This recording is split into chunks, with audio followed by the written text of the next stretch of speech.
Hi guys, my name is Katie and I am hiking the Appalachian Trail this year. I'll be going northbound starting in April, and I'll be starting with the approach trail at Amicalola Falls and taking that to Springer Mountain, and then from there I'll carry on northbound all the way to Mount Katahdin in Maine. So today we're going to go through what's in my pack and what I'll be carrying with me all the way to Maine. Let's get started. First up is my pack, which is a Waymark Evolve. It's a 35-liter frameless pack with a 1-inch removable hip belt. And then next to it there, I just have a Nylafume pack liner. Next up is my shelter. I have a 6 Moons Designs Lunar Solo, which is a single-person trekking pole tent. And then that requires 6 stakes to put it up, a single trekking pole, and then I have a Tyvek ground sheet there with it, and some cat paws that won't be coming with me.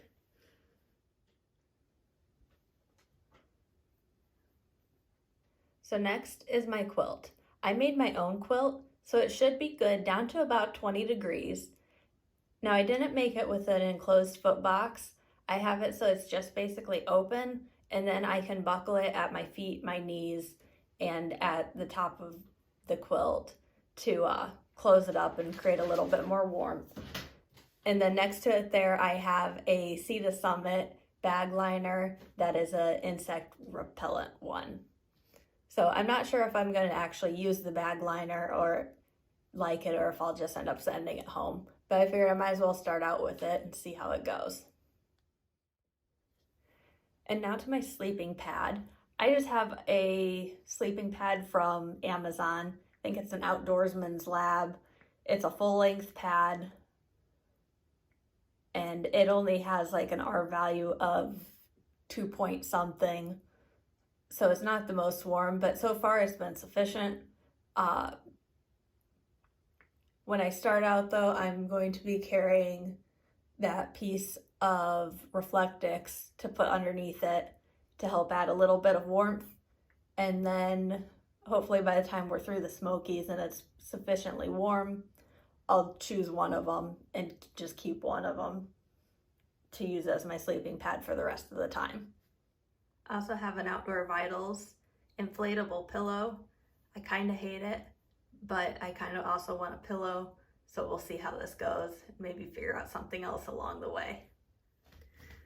Next up are electronics and my bag of wires. There I just have a portable battery pack that's a 10,000 milliamp. So that should get me 4 days or so battery charged. Then I have a quick charge wall charger, a cat, my rechargeable 9-core headlamp, and I forgot how many lumens it is already, 300 or something, and then all the various cords that things need to be recharged with. Okay, next is my cook system. So starting off on the left there, I have a Light AF bear bag and bear bag kit to hang all of my food. And then I have a 1,000 liter Soto pot, a giant cat, going to knock it all over.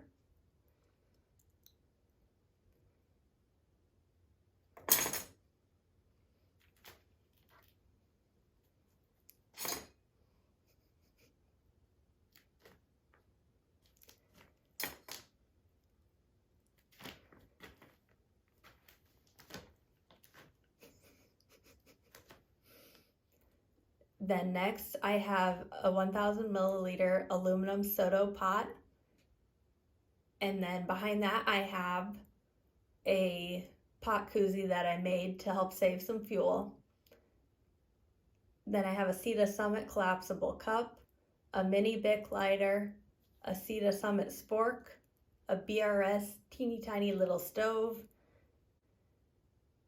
and then under there I have a Katadyn bee-free water filter that's a 1 liter capacity, and then I will filter water directly into smart water bottles. Next is my luxury bathroom for the next 6 months, which is a purple deuce of spades and a Kulo clean. And I'll also be bringing toilet paper because I'm not entirely positive that I'm going to like the Kulo clean. Next up are my 2 pieces of outerwear. So on the left is my Patagonia Micro Puff. It's a synthetic jacket and it has no hood. And then on the right is an Outdoor Research rain jacket. I believe it's a Helium 2. I'm guessing this will probably be one of my most used pieces of gear on trail because it rains all the time on the Appalachian Trail. So we will see how long it takes to wet out because rain jackets, like tents, all the reviews say that they leak. Next up are my sleeping clothes. So on the left, I have a pair of Smartwool 250 leggings. And then on the right is a Smartwool 250 top with the quarter zip. And then below that are just a pair of cheap wool socks.